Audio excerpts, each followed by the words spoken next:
ముందుగా రైతు సోదరులకు నమస్కారం. ఇప్పటివరకు మన ఛానల్ని ఎవరైతే సబ్స్క్రైబ్ చేసుకోలేదో వాళ్ళంతా ఒకసారి హెచ్ఆర్ఆల్ క్రియేషన్స్ అని సెర్చ్ చేసి సబ్స్క్రైబ్ చేసుకోండి. అలాగే బెల్ ఐకాన్పై క్లిక్ చేయండి, మీకు ఎల్లప్పుడూ నోటిఫికేషన్స్ అనేవి అందుతాయి. సో విషయం ఏంటంటే, ఈ మొదటి దఫా ఎరువులుగా ఎక్కువగా మన వాళ్ళు డిఏపి అలాగే యూరియాని ఎక్కువ అడుగుతుంటారు.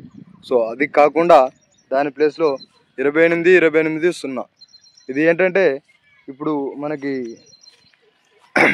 మన జిల్లాలోనే కాదు మొత్తం మన దేశవ్యాప్తంగా కూడా యూరియా కొరత అనేది ఏర్పడిందనమాట.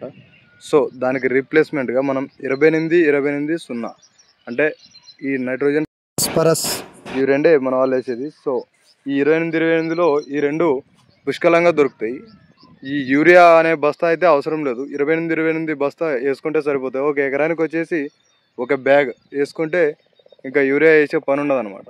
డిఏపి మరియు యూరియా రెండు కొని వేస్తుంటారు. సో ఇది ఎంత కాస్ట్ అవుతుందో ఇది కూడా అంతే సేమ్ కాస్ట్ అవుతుంది.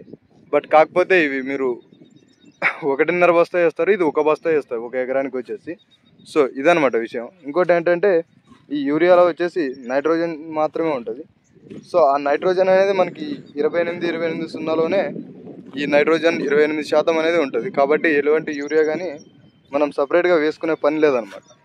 కావాలంటే ఈ వోల్టెక్స్ గుళికలు ఏమైనా వాడుకుంటే వాడుకోవచ్చు, అలాగే గుళికలను ఏమైనా మీరు వాడుకోవాలనుకుంటే ఇందులో కలుపుకొని వాడుకోవచ్చు. సో ఇదనమాట ఇవాళ విషయం.